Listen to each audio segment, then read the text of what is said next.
주일 사부 예배를 하나님께 드리겠습니다.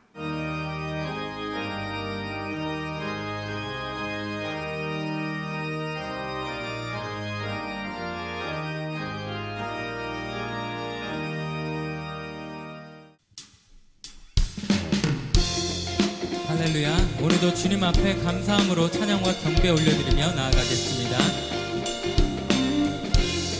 주의 음성을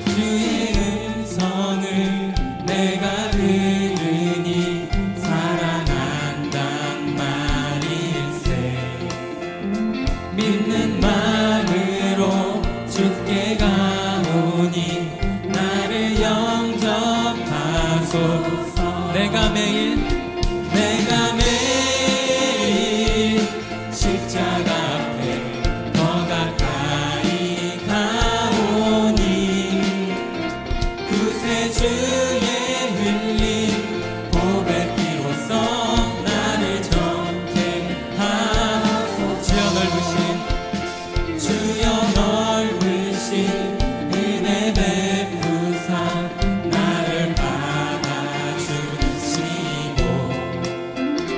나의 꿈을 뜰 주의 뜻같이 되게 하여 주소서. 내가 매일 십자가 앞에 더 가까이 가오니 구세주의 흘린 보배 피로써 나를 정케 하소서.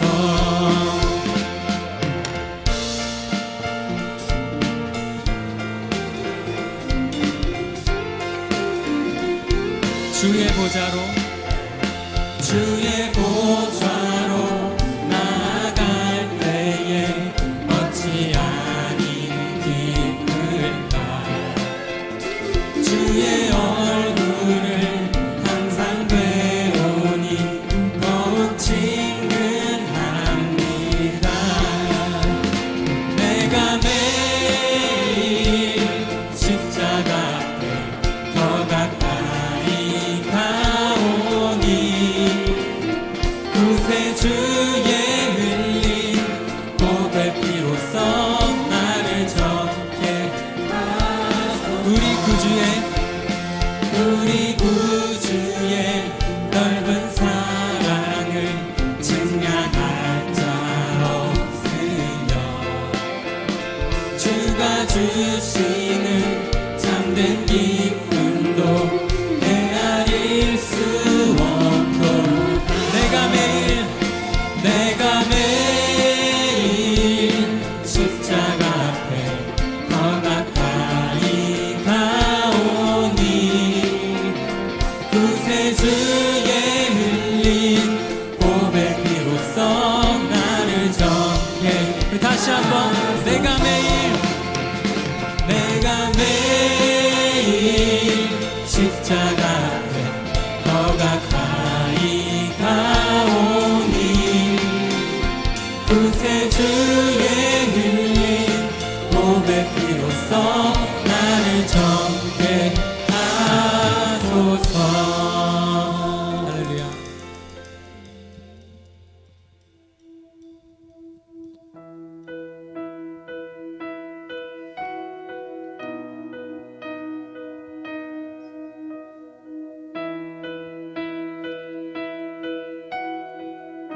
빛 되신 주 어둠 가운데 비추사 내 눈 보게 하소서. 예배함을 선한 마음 주시고 산 소망이 되시네. 빛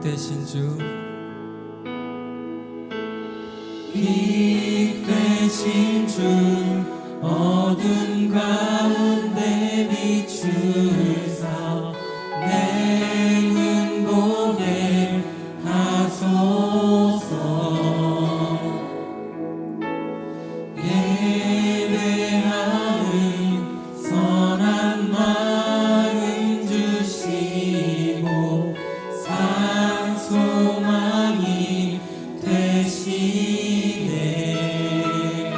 나 주를 경배하리 나 주를 경배하리 엎드려 절하며 고백해 주 나의 하나님 오 사랑스런 주님 존귀한 예수님 아름답고 놀라우신 주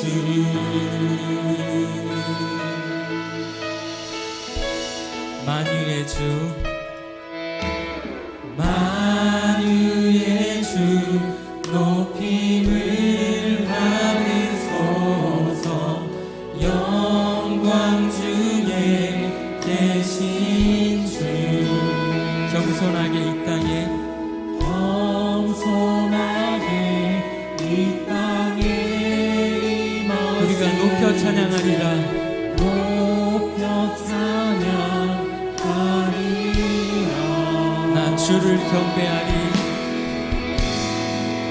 나 주를 경배하니 엎드려 절하며 고백해 주 나의 하나님 오 사랑스런 주님 존귀한 예수님 아름답고 놀라우신 나 주를 경배하리 나 주를 경배하리 엎드려 절하며 고백해 주 나의 하나님 오 사랑스런 주님 존귀한 예수님 아름답고 놀라우신 다 알 수 없네 알 수 없네 주의 은혜 내 죄 위한 주 십자가 알 수 없네 주의 은혜 내 죄 위한 다 알 수 없네 알 수 없네 주의 은혜 내 죄 위한 다 알 수 없네 알 수 없네 주의 내 죄 위한 그 주님의 십자가의 사랑을 다 알 수 없습니다 다 알 수 없네 알 수 없네 주의 은혜 내 죄 위한 주신 나 주를 경배하리 주를 경배하니 엎드려 절하며 고백해 주 나의 하나님 오 사랑스런 주님 존귀한 예수님 아름답고 놀라우신 우리가 주님의 사랑을 경배합니다 주를 경배하니 엎드려 절하며 고백해 주 나의 하나님 오 사랑스런 주님 존귀한 예수님 아름답고 놀라우신 주 이 시간 오늘 드릴 예배를 위해서 간절한 마음으로 함께 기도하며 나아가겠습니다 창세기 26장 12절부터 25절까지 말씀 제가 봉독하겠습니다. 이삭이 그 땅에서 농사하여 그 해에 100배나 얻었고 여호와께서 복을 주심으로 그 사람이 창대하고 왕성하여 마침내 거부가 되어 양과 소가 떼를 이루고 종이 심이 많으므로 블레셋 사람이 그를 시기하여 그 아버지 아브라함 때에 그 아버지의 종들이 판 모든 우물을 막고 흙으로 메웠더라. 아비멜렉이 이삭에게 이르되 내가 우리보다 크게 강성한즉 우리를 떠나라. 이삭이 그곳을 떠나 그랄 골짜기에 장막을 치고 거기 거류하며 그 아버지 아브라함 때에 팠던 우물들을 다시 팠으니 이는 아브라함이 죽은 후에 블레셋 사람이 그 우물들을 메웠음이라. 이삭이 그 우물들의 이름을 그의 아버지가 부르던 이름으로 불렀더라. 이삭의 종들이 골짜기를 파서 샘 근원을 얻었더니 그랄 목자들이 이삭의 목자와 다투어 이르되 이 물은 우리의 것이라 하매 이삭이 그 다툼으로 말미암아 그 우물을 이름을 에색이라 하였으며 또 다른 우물을 팠더니 그들이 또 다툼으로 그 이름을 신나라 하였으며 이삭이 거기서 옮겨 다른 우물을 팠더니 그들이 다투지 아니하였으므로 그 이름을 르호봇이라 하여 이르되 이제는 여호와께서 우리를 위하여 넓게 하셨으니 이 땅에서 우리가 번성하리로다 하였더라. 이삭이 거기서부터 브엘세바로 올라갔더니 그 밤에 여호와께서 그에게 나타나 이르시되 나는 내 아버지 아브라함의 하나님이니 두려워하지 말라. 내 종 아브라함을 위하여 내가 너와 함께 있어 내게 복을 주어 내 자손이 번성하게 하리라 하신지라.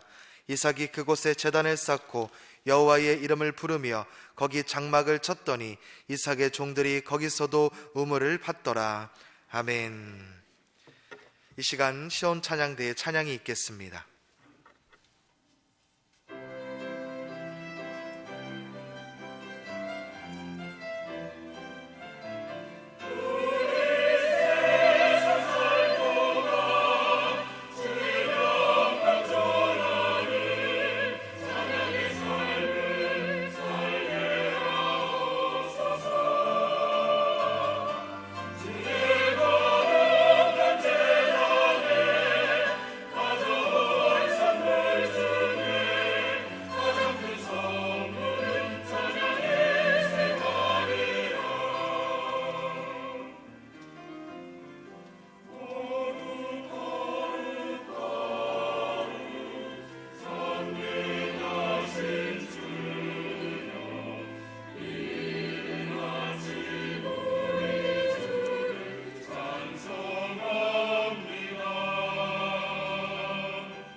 할렐루야, 할렐루야. 자, 오늘은 성경신학 10번째 말씀으로 족장 이삭의 역사, 족장 이삭의 신앙 역사에 대해서 말씀드리도록 하겠습니다. 성경 12시대 중에 세 번째는 족장 시대입니다. 시대적으로는 예수님 오시기 2000년 전부터 1500년까지 약 500년경을 족장 시대라고 볼 수 있습니다. 성경 역사에서는 창세기 12장에서 50장까지 기록이 되어 있습니다. 그리고 이 시대의 주요 인물은 아브라함, 또 이삭, 야곱, 요셉, 그리고 욥, 다 족장들입니다. 이 족장이라고 하는 것은 혈통적으로는 집안의 어른이다, 또 가문의 가장이다, 또 종족의 조상이다, 파트리아크, 한 집안의 어른이다. 육신적으로는 그렇습니다. 근데 영적으로는 가족을 위해서 하나님께 드리는 제사, 또 가족들과 함께 절기를 지키는 것을 주도하는 그런 영적인 제사장입니다. 창세기 12장 7절에 보니까 여호와께서 아브라함에게 나타나 이르시되 내가 이 땅을 내 자손에게 주리라 하신지라. 자기에게 나타나신 여호와께 그가 그곳에서 제단을 쌓았다. 하나님이 아브라함을 택했습니다. 선민입니다. 그리고 족장, 영적인 가문의 제사장으로 세웠어요. 너를 통해 가지고 이 땅을, 구약시대 땅은 축복입니다. 너를 통해서 내 자손들을 축복을 하겠다. 그 말을 듣고 아브라함이 족장으로서, 선택받은 가문의 어른으로서 무슨 일을 했습니까? 그곳에서 제단을 쌓았다. 그래서 족장은 단순하게 집안에서 혈통적으로 어른, 촌수가 높아 이런 뜻이 아니고 그 가문을 살려내기 위해서, 또 하나님의 축복을 자손들에게 물려주기 위한 제사를 드리고 절기를 지키는 영적인 사명자입니다. 물론 이사 가는 거, 베델에 살을까, 또 아이에 가서 살을까, 그랄 땅에 가서 살을까, 그 구약 시대는 그 유목민 시대였기 때문에 한 곳에 정착을 하지 못하고 계속 옮겨 다녔습니다. 근데 그런 옮기는 것을 결정하는 것도 사실은 족장이 했습니다. 근데 중요한 것은 바로 옮겨가는 곳마다 하나님께 제단을 쌓고 또 여호와의 이름을 부르고 하는 사명은 바로 그 족장이 했다고 그랬습니다. 8절에 보면 거기서 베델 동쪽 산으로 옮겨 장막을 치니 이사 갔습니다. 서쪽은 베델이요 동쪽은 아이라. 그가 그곳에서 여호와께 제단을 쌓고 여호와의 이름을 불렀다. 그래서 이 말씀에 보면은 여러분, 집안에는 육신의 어른만 있어서는 안 돼요. 영적으로 말하면은 꼭 족장과 같은 영적인 가장이 있어야 됩니다. 누군가는 정말 하나님을 잘 섬기고, 누군가는 또 가정 예배를 주도하고 또 절기를 지키면서 하나님을 섬기는 족장, 영적인 사명자가 있어야 된다는 거죠. 지금도 정통주의 유대인들은 그렇게 세상에서 환난을 받고 핍박을 받고 엄청난 시련 속에 살아가면서도 지금까지 절대로 어기지 않는 한 가지 법칙이 있습니다. 그것은 뭐냐면은 지금도 금요일 저녁에, 이제 안식일이 시작되는 금요일 저녁에는 반드시 모든 가족들이 식사를 같이 합니다. 자, 이 먹는 게 중요한 거예요. 먹는 게. 식사를 같이 하고, 뭐 대단한 거 아니에요. 양쪽에 촛불을 켜놓고 빵 몇 개 갖다 놓고, 그리고서 그 부모와 자녀들이 다 같이 모여가지고 빵을 먹고 또 포도즙을 마시고 하면서, 그 다음에 율법을 함께 읽고 하면서 이 가문의 그 가장이 단순한 육신의 가장이 아니라 영적인 호주의 사명을 감당하고 있습니다. 그래서 하나님이 구원 역사를 위해서 특별히 아브라함을 택하고 이삭을 택했는데, 너는 단순한 육신의 호주가 아니라 영적인 호주가 되라, 그런 뜻으로 불렀다는 뜻입니다. 특별히 족장은 가문의 신앙의 기준을 세워주는 그런 영적인 사명자였습니다. 아까도 말씀드렸지만 베델에 가서 살까, 또 아이성에 가서 살까, 또 그랄 땅에 가서 살까, 그거를 정하는 결정권자가 족장입니다. 뿐만 아니라 절기를 지킬 때, 자, 이번에는 양을 드릴까, 염소를 드릴까, 아니면 집비둘기를 드릴까, 제물을 결정하는 것도 족장이었습니다. 그 다음에 항상 복잡할 때 하나님의 뜻을 알려주고 기준을 삼는 게 족장이었습니다. 자, 창세기 18장 19절에 보면 19절, 창세기 18장 19절에 보면 하나님이 아브라함을 택하면서 이렇게 얘기합니다. 내가 그로 그 자식과 권속에게 명하여 여호와의 도를 지켜 의와 공도를 행하게 하려고 그를 택했다. 하나님이 아브라함을 부르고 이삭을 부르는 게 단순하게 육신적인 장막 옮기고 이사 다니고 뭐 재물 뭐 드리고 이걸 결정하는 것이 아니라 그 자식과 권속들에게 하나님의 뜻은 이거다, 하나님의 도는 이거다, 하나님의 의는 이거다라는 기준을 세워주는 거예요. 기준을 세워주는 거. 여러분, 이 시대의 가장 큰 문제는 뭡니까? 가정이든지 교회든지 국가든지 문제가 뭡니까? 어른이 없는 거예요. 기준을 세워주는 어른이 없어요. 여러분, 하도 평등을, 남녀 평등을 얘기하고 뭐 평등하지 말라는 건 아니지, 또 뭐 노장 평등을 얘기하니까 가정에서도 어른이 없어요. 그러니까 각자 한마디씩 다 하는 거야. 그런 가정을 어려운 말로 뭐라 그래요? 콩가루 집안이라고 그래요.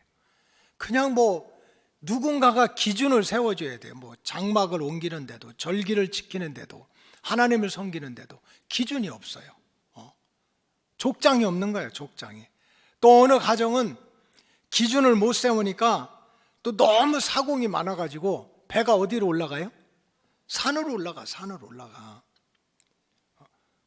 하나님의 교회도 마찬가지예요. 하나님의 교회도 하나님께서 때마다 시마다 주의 종을 세우고 또 목자를 세워서 하나님께서 맡겨주신 양떼를 잘 돌보고 섬기라고 하는 뜻은 뭡니까? 결국은 중요한 때는 기준을 세우라는 거예요. 하나님의 뜻이 이거다, 하나님이 기뻐하는 것이 이것이다. 아까 우리는 일로 이사를 가야 되고 이번에 절기는 이렇게 지켜야 된다. 기준을 세우라고 한 겁니다. 기준이 없는 가정, 기준이 없는 교회는요, 그저 하루도 평안할 날이 없고 그냥 여기저기서 망치 소리만 나고 결국 허물어지는 역사가 나타나는 거예요. 가정에서도 마찬가지예요.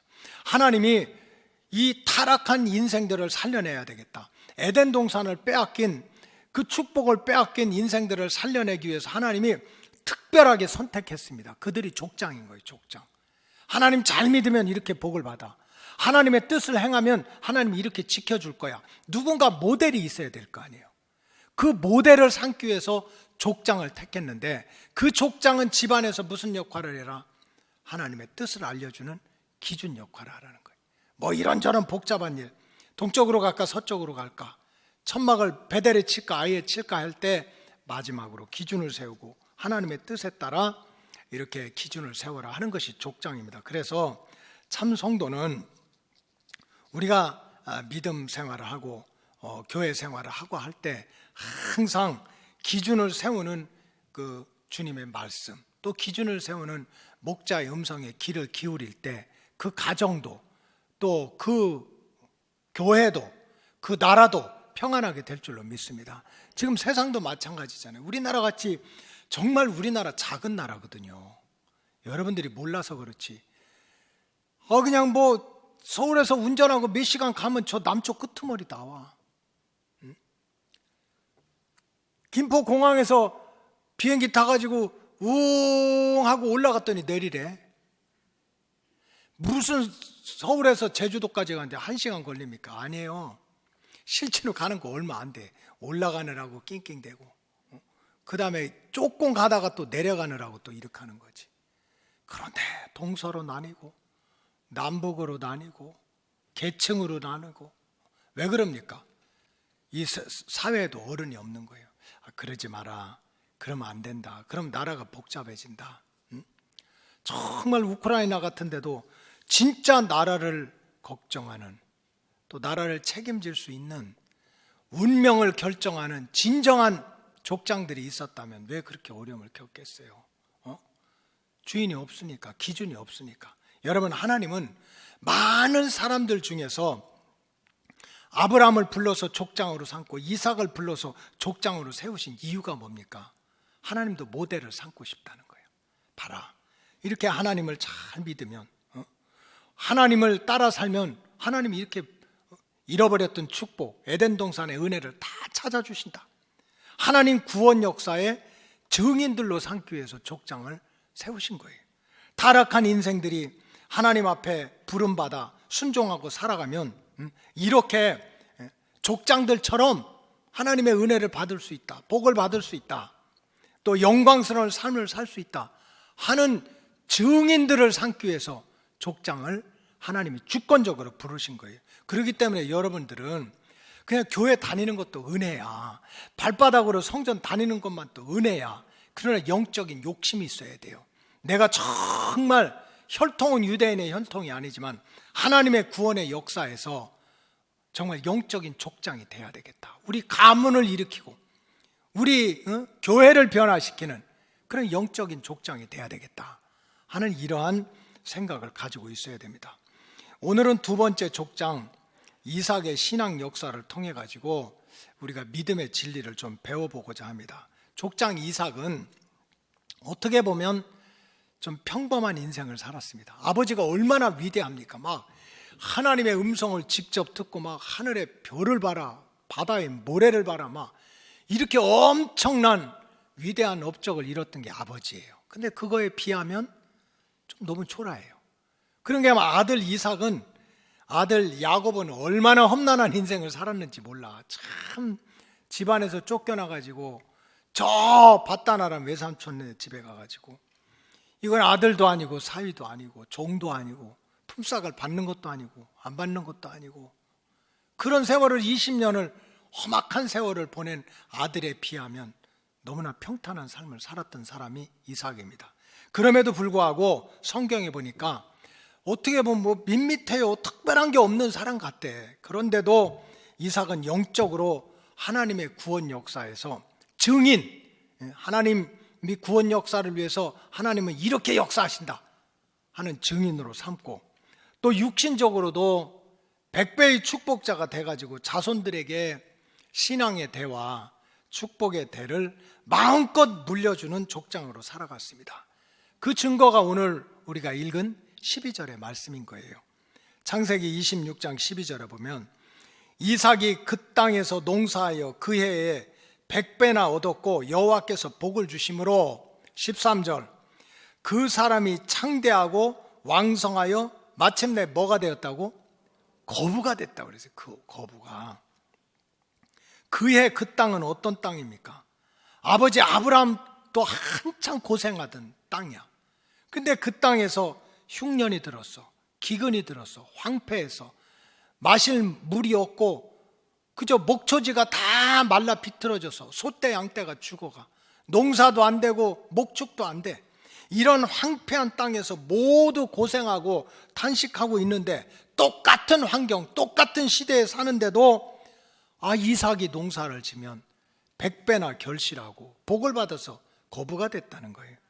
못 알아들으니까 오늘날 말로 하면은 오늘날 코로나 때문에 경제가 어렵다, 불황이다, 뭐 문을 일찍 닫아서 장사가 안 된다, 먹고 살기 힘들다 하는 모든 사람들이 걱정하고 탄식하는 이런 환경 속에서도 도리어 크게 성공하고 불황을 타지 않는 복을 누린 사람이 바로 이삭인 거예요. 이삭. 그러니까 족장 이삭은 영적으로 하나님의 구원의 역사를 위해 가지고 자, 하나님 잘 믿으면 이렇게 구원받는다 하는 영적인 증인으로 뿐만 아니라 자기 자손들한테 불황을 타지 않는, 모든 사람들이 어렵다, 힘들다, 못 살겠다, 죽겠다 하는 가운데도 도리어 100배나 복을 받아가지고 거부가 되는 그러한 땅에서의 복도 물려주는 믿음의 조상이 됐다는 것입니다. 그렇다면 이삭이 어떻게 그렇게 됐을까? 이삭이 어떻게 해서 그렇게 족장으로 택함을 받고 또 자손들한테는 축복의 조상으로 그렇게 쓰임 받았을까? 여러분, 절대로 그냥 된 것이 아닙니다. 뭔가가 있는 거예요. 하여간 뭔가가 있는 거예요. 뿌리지 않고 어떻게 거두겠습니까? 우리는 모르는 그 이삭의 속 마음이라든지 또 겉으로 드러나지 않지만 하나님이 보실 때 이삭이 가지고 있는 신앙이라든지 또 말 한마디라든지 행동 하나라든지 뭔가 하나님 마음에 합당한 뭔가가 있었을 거예요. 그 뭔가를 오늘 우리가 배워야 될 줄로 믿습니다. 한번 따라해 주세요. 뭔가가 있다. 이삭이 그냥 그렇게 택함 받았겠어요? 족장으로 쓰임 받았겠어요? 세상에 영적으로 구원받은 것도 감사한데 자손들한테 100배의 축복자가 돼가지고, 물론 우리는 이 땅에서 죽어요. 언젠가는 죽어. 죽기 전에 주님 오시면 들림받지만, 그 짧은 인생 바람같이 지나가는 인생이지만, 적어도 이삭은 후손들 앞에서, 하나님 앞에서, 세상 사람들 앞에서 영적으로 구원받았고 육신적으로도 100배의 축복자가 됐는데, 거기에는 뭔가가 있다는 거지. 그 뭔가가 제가 지난 주간에 책을 찾아보니까 한 40가지가 되더라고. 그건 나중에 말씀드려야지. 이제 그 중에 몇 가지인데, 가장 기본적인 것은 이삭의 신앙 역사를 통해서 우리가 배워야 될 교훈이 뭔가 했더니, 우리가 너무나 잘 아는 내용인데, 첫째는 제단에 결박되는 이삭의 신앙. 따라하세요. 제단에 결박되는 이삭의 신앙. 이걸 배워야 돼요. 이건 제가 만든 말이 아니에요. 성경에 그대로 나와 있어요. 창세기 22장 9절 다 같이 한번 읽어보겠습니다. 시작.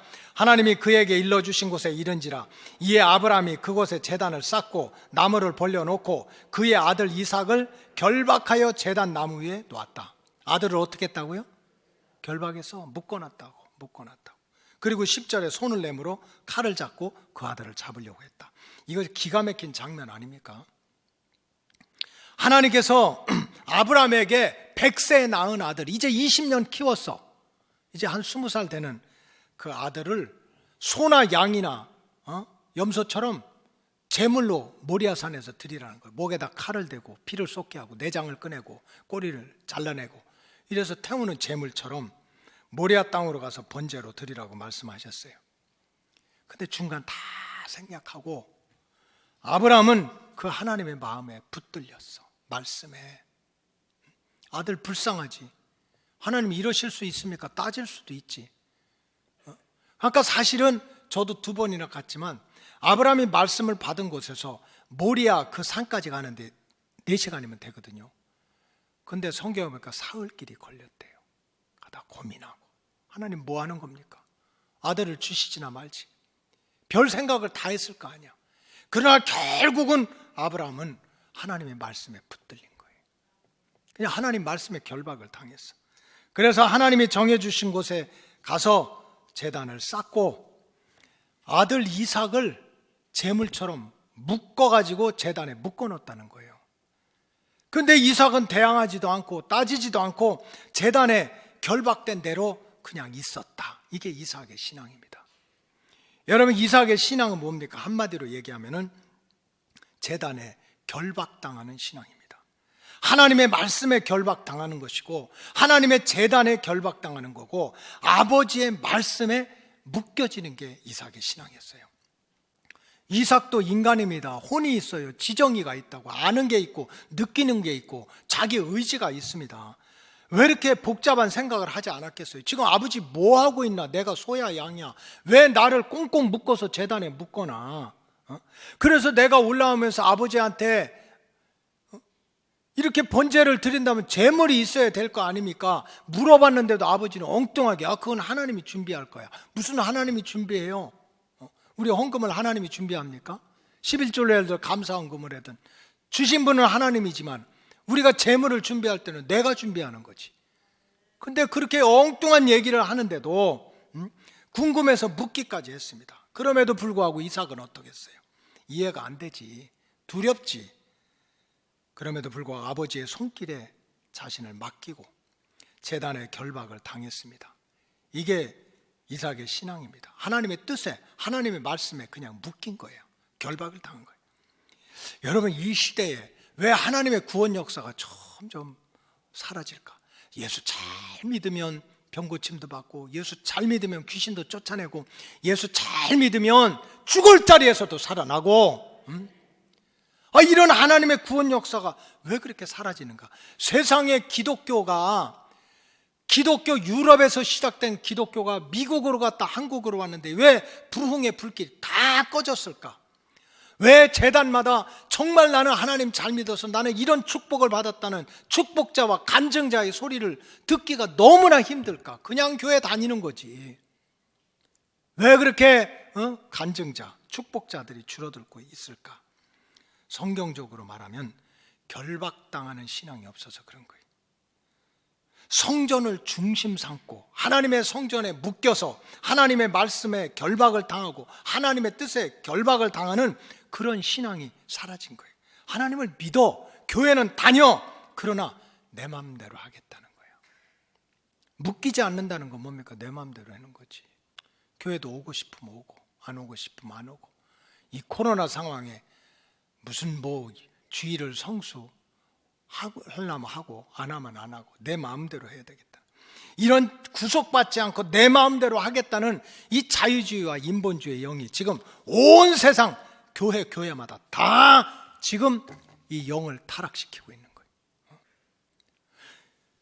여러분, 구원이라고 하는 말은 영어로는 redemption이라고. redemption이라고 하는 것은 제한을 받는다, 구속을 받는다는 거예요. 우리가 구원받으면 마음대로 살아요. 그게 아니야. 나는 몰랐어. 그러나 구원받은 다음에, 하나님의 자녀가 된 다음에는 내 마음대로 못 한다는 거야. 먹는 것도 내 마음대로 안 하고 입는 것도 내 마음대로 안 입고, 적어도 하나님의 뜻에, 또 하나님이 기뻐하시는 일에 컨트롤, 통제를 받고 구속을 받는 게 구원이야. 근데 지금 이 시대는 어떻게 바뀌었어요? 지금 옛날에 어떻게 아들을 그냥 죽일 수 있냐, 이런 문제가 아닙니다. 말씀은 나를 향한 말씀으로 받아야 돼요. 지금 내 신앙은 어떤 신앙인가? 지금 다 구속받기 싫어하는 거예요. 그냥 내 마음대로 신앙생활 하고 싶어. 혹시 속장이 열심히라 코로나 가운데도 그냥 속해 드리자고 그렇게 기도하면, 속장님 너무 구속하지 마세요. 너무 이렇게 압박하면 나 교회 안 나가, 이런 세상이야. 여러분, 막 새벽 기도하라고, 그저 어떻게 그냥 일주일 그냥 지나가냐. 걱정하고 원망만 하지 말고 성전에 와가지고 주여 주여 주의 이름을 부르는 자는 구원을 얻는다는데, 그래도 여러분 마음속에 목사님 돈 터치, 너무 터치하지 말라고. 그냥 내가 오고 싶으면 오고 안 오고 싶으면 안 오고, 이런 자유주의, 결박당하지 않는 내 맘대로 신앙생활을 하려고 하니까 거기에 무슨 영적인 체험이 있고 응답이 있고 간증거리가 있을까요?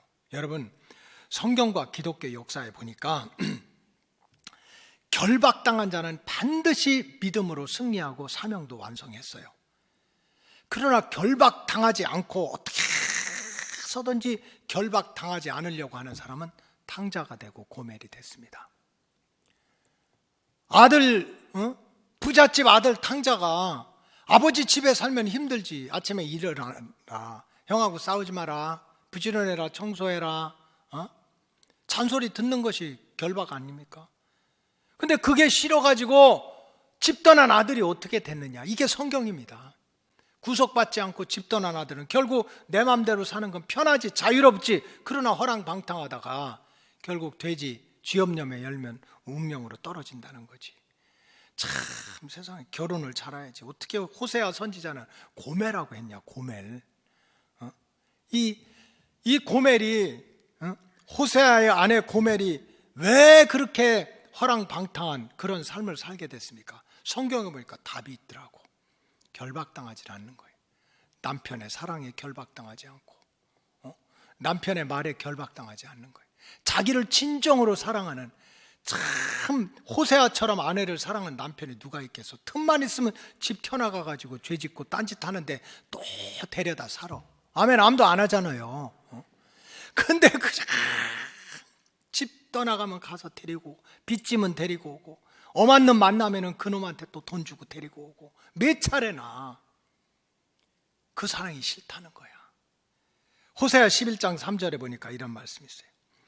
그러나 내가 에브라임에게 걸음을 가르치고 내 팔로 안았음에도 내가 그들을 고치는 줄을 그들은 알지 못하였다. 4절, 내가 사람의 줄 곧 사랑의 줄로 그들을 묶었었다.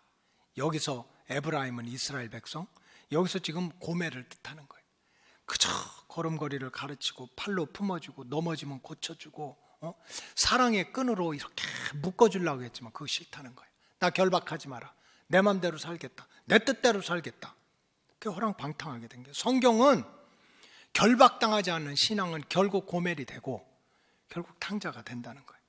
그러나 어느 순간에든지 결박당한 신앙을 가지고 있으면 결국은 나를 결박시킨 그분이 책임을 진다는 거예요. 여러분, 사울이 얼마나 못된 인간입니까? 여러분, 이 사도행전에 나오는 이 사도 바울, 이제 이전에는 사울이잖아요. 그분에 비하면 여러분들은 진짜 성인 군자야. 이 변화되기 전 사울이 얼마나 교만하고 못되고 자랑하고 그냥 예수 믿는 사람 핍박하고 돌로 쳐 죽이고 그렇게 못된 인간이야. 근데 어느 순간에 변화가 돼가지고 자기 자랑거리들 다 버리고 인간관계 다 끊고 진짜 결혼도 하지 않고 살아도 주를 위해서 살고 죽어도 주를 위해서 살겠다는 사람으로 변화되어가지고 정말 루스드라에서 돌탕에 맞아서 그냥 내던짐을 당해도 풍랑을 만나서 배가 박살이 나고 도둑질을 당해도 강도질을 당해도 예수님 버리지 않고 예수님 믿고 예수님의 소원인 복음을 전하기 위해서 일생을 바치다가 순교를 했어요. 왜 그럴까요? 사울이 미련한 사람이 아니에요. 이 사도 바울이 정신 나간 사람이 아니라고. 성경에 보니까 바울이 고백해요. 나는 예수님의 사랑에 결박당한 사람이라고. 예수님의 사랑에 묶인 사람이라고. 빌립보서 3장 12절에 보니까 내가 이미 얻었다 함도 아니요 온전히 이루었다 함도 아니라 오직 내가 그리스도 예수께 어떻게 했어요? 잡혔어. 여러분, 한번 예수님께 잡혀봅시다. 아멘 할 때까지 한번 예수님께 잡혀보자고요. 그분이 우리를 미워합니까? 우리를 사랑하되 죽기까지 사랑한대. 세상 끝날까지 함께 한대. 모두가 다 나를 버리더라도 나는 너를 버리지 않겠대. 부모가 자식 책임질 수 있습니까? 남편이 아내를 책임지고 아내가 남편을 책임질 수 있습니까? 멋지더라고요. 멋져요. 근데 예수님은 우리를 죽기까지 사랑하고 나를 위해서 죽으신 분이야. 근데 예수 믿으면서도 그 사랑 싫다는 거야. 예수님 좀 신경 쓰지 마요. 내 인생 내 거니까 좀 내 맘대로 살게 좀 해보세요. 하나님 안 믿는 게 아니야. 교회 다니지 않는 것이 아니지. 교회 다녀. 예수 믿어. 뭐 예수님 찬양한다고 뭐 난 예수가 좋다고 난리를 쳐. 근데 터치하지 말래. 나를 묶어놓지 말라는 거예요. 성경은 그래서 역사가 없다는 거예요. 그래서 기적도 체험하지 못하고. 참 좋은 찬양이 있죠. 오직 주의 사랑에 매여. 오직 주의 사랑에 매여. 오직 주의 사랑에 매여 내 영 기뻐 노래합니다. 이 소망의 언덕 기쁨의 땅에서 주께 사랑드립니다. 여러분, 우리가 믿음 생활 잘하면 얼마나 잘해요. 하나님 앞에 헌신하면 얼마나 합니까? 예수님은 나를 목숨 걸었다는데도 그냥 11조 한 번 하려면 가슴이 벌렁벌렁 하지 않나요? 특별 헌금 한 번 하지 않으려면 하나님은 목사님 특별 헌금 하라고 한다고 하지 않나요? 근데 예수님은 성경대로 말하면 나 때문에 죽으셨어. 얼마나 사랑하는지. 어디 가서 얘기는 하지 마세요. 우리 엄마가 날 목사시키려고 그렇게 기도를 하셨어. 어릴 때나 맞아, 나 커서 목사할 거야. 근데 커가면서 마음이 바뀌었어요. 딴 거 하고 싶어. 막 이 얼굴에 머리를 기르고 해운대에서 기타 들고 돌아다녔다니까. 방송국 돌아다니고. 그렇게 그냥 27살까지 딴짓한 거예요. 그리고 하여간 하나님이 불러가지고 어느 순간에 그냥 예수님 부른 거예요. 너 뭐 하고 있냐고. 이제 나한테 와라. 너 내 종이 돼야지. 내가 시키는 일을 해야지. 해서 27살에 예수님한테 붙들려가지고 예비고사 다시 쳐서, 옛날에 또 대학 가려면 예비고사 다시 쳐서 신학교 갔어요. 나는 신학교 가면 모두가 그냥 이제 주의 종이 될 거라고, 전도사님이 될 거라고 환영할 줄 알았어. 아니더라고. 신학교 졸업하고 대학원 다니면서 시골에 가서 개척했는데 교인 몇 분 안 돼요. 한 5분 정도 되는데 그 중에 두 분은 한글을 몰라. 할머니인데 한글 하나도 몰라. 근데 설교 끝나고 나면 은혜가 안 된대. 아니 성경 읽지도 못하는 분 은혜가 안 된대요. 그래서 내가 교회는 오래 다니셨어. 집사님 성경 읽어봤어요. 나 몰라요. 근데 은혜가 안 된대. 그래서 그때 때려치려고 그랬어요. 아니 세상에 한글도 모르는 할머니한테 구박받고 무시받으면서 무슨 목회를 해요. 때려치려고 그랬어요. 근데 누가 붙잡아요? 예수님 붙잡더라고. 예수님이 날 묶어놓은 거야. 그러니까 주님 생각하면 아이고 뭐 예수님은 나보다 더 고생하셨는데, 예수님 나보다 더 고생하셨는데. 세상에 미국 가니까 자존심 상해서 못 살겠어요. 미국 가보니까 여러분들 몰라서 그렇죠, 거지들도 영어를 하더라고. 거지들도 영어를 얼마나 잘하나 몰라요. 근데 나는 세상에 여기서 뭐 다 그 대학원 나오고 뭐 목사가 되고 신학대학에서 5년 동안 교수까지 가서 했는데도 영어도 못하고 먹고 살지도 못해. 그게 무슨 목사야? 가족도 책임지지 못해. 그래서 이거 그만둬야 되나 어떻게 해야 되나. 누가 붙잡아요? 예수님이 결박한 게 생각나는 거 아니야.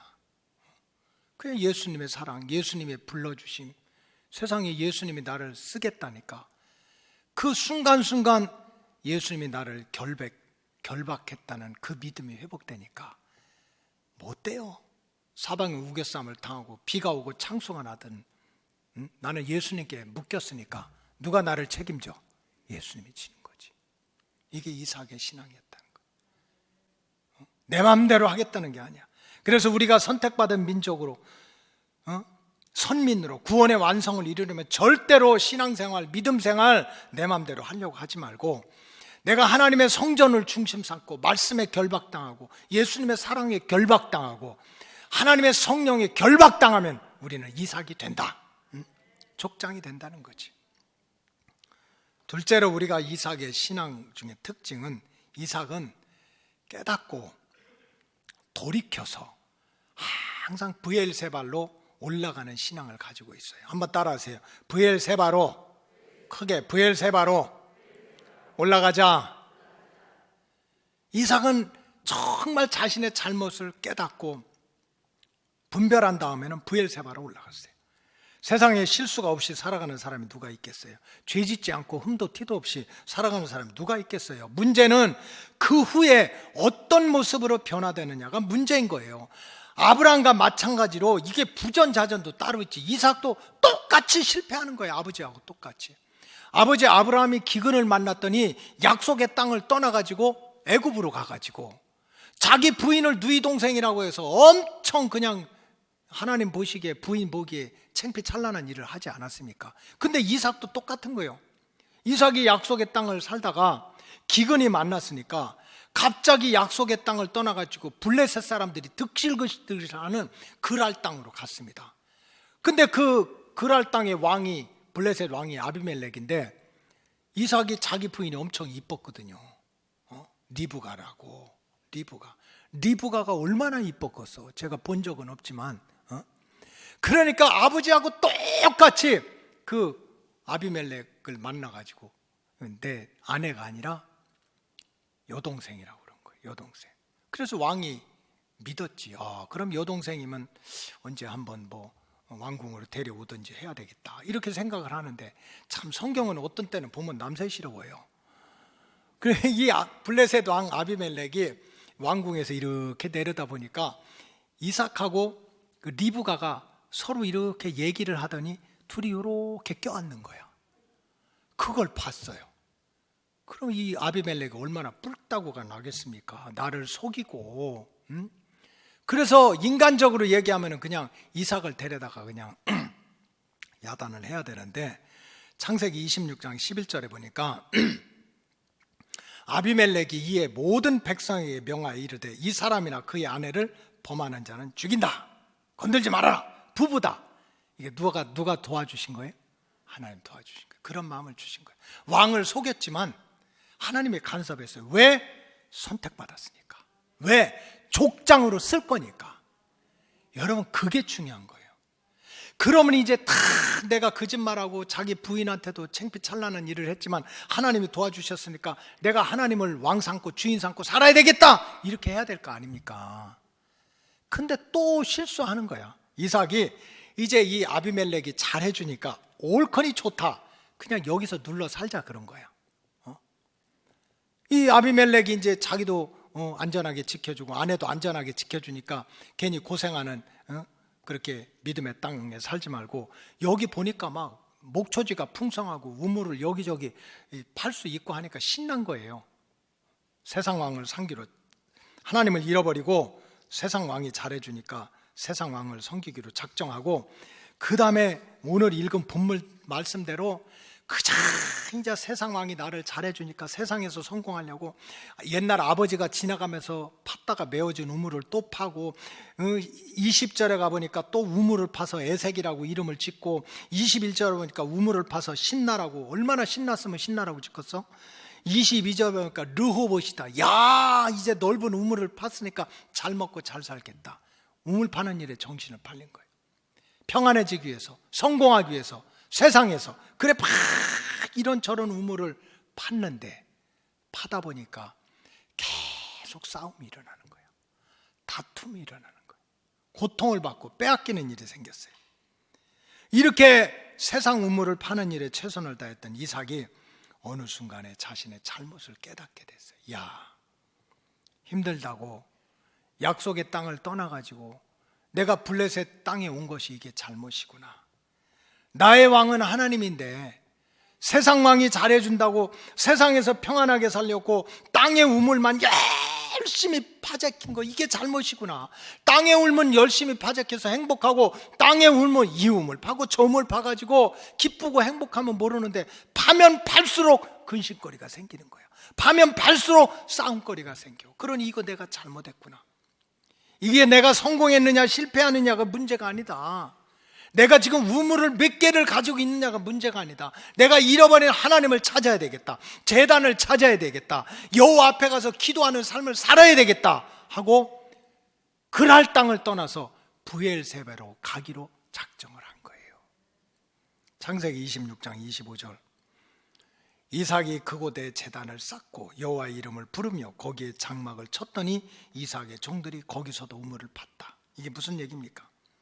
깨닫고 내가 잘못했네, 무조건 기근 만났다고 세상으로 가고 거기서 세상 왕 섬기고 막 이런 우물 저런 우물 이런 사업 저런 사업에서 100배나 축복자가 됐지만 내가 하나님을 잃어버렸네. 기도를 잃어버렸네. 은혜를 받아도 하나님께 받고 우물을 파도 하나님께 받고, 그런 삶을 살기 위해서 어떻게 했습니까? 다시 믿음의 땅인 브엘세발로 돌아갔다는 거예요. 이게 이삭의 신앙입니다. 세상 길로 빠졌다가 그럴 수 있지. 아버지께로 다시 돌아오는 신앙. 육신적으로 아무리 성공하고 우물이 몇 개고 사업체가 몇 개라도 보니까 하나님이 없어, 기도가 없어. 아니야, 하나님을 찾아가야 돼. 이게 이삭의 신앙인 거예요. 이게 족장의 신앙이고, 이 말씀을 붙들고 우리는 때로 실수하는 자리에 있을 수도 있어요. 때로는 세상 일이 너무 잘 풀려. 그러나 그곳에 하나님이 없고 제사가 없다면 이삭처럼 브엘세바로 돌아가야 돼요. 하나님께 제단을 쌓고 여호와의 이름을 부르는 그 자리로 돌아가야 돼. 그럴 때 저와 여러분들이 이삭과 같은, 아브라함 같은 진정한 영적인 족장이 될 줄로 믿습니다. 마지막으로 이삭은 마지막까지 자손들한테 신앙의 유산을 물려주려고 애를 썼어요. 이삭이 나이가 많아서 늙어서 잘 보지도 못하게 됐습니다. 그래서 큰아들 에서를 불러놓고, 얘야 아들아, 내가 늙어서 언제 죽을지 모르겠다. 그러니 나가서 사냥을 해서 나를 위해서 별미를 만들어 달라. 그럼 내가 너에게 장자의 축복, 이 족장은 축복권이 있어요. 축복권, 손을 얹고 복을 빌어주는 권세가 있단 말이에요. 근데 그 말을 리브가가 들었어. 그 말을 쌍둥이 동생 야곱이 들었어. 근데 엄마가 왜 아들을 편애했는지 몰라. 근데 이제 나중에는 성경에 나오지만 오늘은 그 얘기는 안 하고, 야곱을 편애하던 그 리브가가 큰아들 에서가 사냥하러 간 사이에 둘째 아들 야곱을 오라고 해가지고 매끈매끈한 야곱에게 막 털도 붙이고 목소리도 바꾸고 별미를 만들어서 아버지 이삭한테 가서 별미를 갖다 주고 장자의 축복 기도를 받았어요. 뭐 머리 써서 잘했지. 근데 문제는 생긴 거야. 형 에서가 돌아와가지고 자기의 축복권이 다 빼앗긴 것을 알고, 장자의 축복권이 뺏긴 것을 알고 동생을 죽이겠다고 하니 집안에서 같이 살 수 없어가지고 그냥 아버지 엄마가 그 아들을 이제 저 멀리 보내는 내용이 창세기 28장에 나옵니다. 이런 참담한 순간에 이삭이 집 떠나는 아들에게 무슨 얘기를 하는지 창세기 28장 1절에 보면 이삭이 야곱을 불러 그에게 축복하고 또 당부하여 이르되 너는 가나안 사람의 딸 중에서 아내를 맞이하지 말아라. 2절 일어나 밧단 아람으로 가서 내 외조부 부드엘의 집에 이르러 거기서 내 외삼촌 라반의 딸 중에서 아내를 맞이해라. 그러면 3절 전능하신 하나님이 내게 복을 주시오 내게 생육하고 번성하게 하여 내가 여러 족속을 이루게 하리라. 지금 가나안 사람의 딸, 하나님 안 섬기고 우상을 섬기는 그런 가문에서 딸을 찾아 아내로 삼지 말고 외삼촌 라반의 딸 중에서 아내를 찾으라는 건 무슨 뜻입니까? 아들아, 너는 절대로 이방신을 섬겨서는 안 된다. 아들아, 반드시 하나님을 믿는 믿음의 딸과 혼인을 해야 된다. 무슨 말씀입니까? 어디 가서 무슨 일을 하든지 하나님 신앙을 꼭 지켜라. 내가 너를 사랑하지. 그러나 내가 너를 도와줄 수 없다. 내가 너를 책임질 수 없다. 아들아, 내가 하나님을 잘 섬기면 전능하신 하나님이 너를 지켜주시고 너를 번성하게 하고 너를 책임져 줄 거라는 거예요. 여러분, 이것이 족장 이삭의 신앙이고 믿음의 부모가 가져야 될 사명입니다. 근데 제가 교회 현장에 보니까 그렇지 않은 거예요. 이 시대의 문제는 족장이 없는 거예요. 족장. 믿음의 부모가 없어요. 우리 교회도 마찬가지고 다른 교회도 마찬가지야. 세상에 자녀가 고등학교 3학년만 올라가면 엄마가 마고 아빠가 마고 하나님 다 이해하실 거야. 지금 고3인데 무슨 교회를 가냐. 고3인데 그저 올해 1년은 열심히 해서 대학 간 다음에 그 다음에 예배도 드려라. 족장이 없는 거야. 취업이 얼마나 힘들어. 너네 맨날 교회 가가지고 북치고 장구치고 뭐 찬양하고 이러냐. 취업할 때까지는 좀 교회 들 가고 열심히 공부하고 학원 다녀라. 족장이 없는 거야. 족장이. 세상에 나중에 교회 생활을 다 열심히 하라. 이게 오늘날 우리 신앙의 현주소입니다. 여러분, 이 시대의 진정한 위기는 교회가 쇠퇴하고 부흥 역사가 멈추고 축복자, 간증자들이 없는 이유가 뭡니까? 사탄이 역사해서. 사탄은 태초부터 역사했어요. 세상이 어려워서, 세상은 옛날에도 어려웠어. 자식이 속썩여서 3000년 전에 이집트 법문에 보니까, 이집트 비석에 보니까 요즘 애들 왜 이렇게 속썩여? 이렇게 나왔어. 똑같아요. 변한 게 없어. 해 아래 새로운 게 어디가 있어? 문제는 뭡니까? 영적인 족장이 없는 거예요. 아들아, 하나님 잘 믿으면 하나님이 너를 책임져 주신다. 하나님 잘 섬기고 살면 하나님이 너를 번성하게 해준다. 정말 이 신앙의 유산을 물려주고자 씨름하는 족장이 없고 부모가 없고 가족들이 없다는 거예요. 여러분, 우리 로고스 재단 주님은 반드시 가까이 오시는데 영적인 족장들이 늘어나시기를 주님의 이름으로 축복합니다. 하나님의 성전을 중심 삼고 재단의 결박을 당하는 거야. 그리고 깨달을 때마다 브엘세바로 돌아와. 내가 성공할 수도 있고 실패할 수도 있지. 지금 이삭이 100배나 축복자가 됐다고 거기 눌러앉아 사는 게 아닙니다. 성공은 했어. 우물은 많이 팠어. 하나님이 없는 거예요.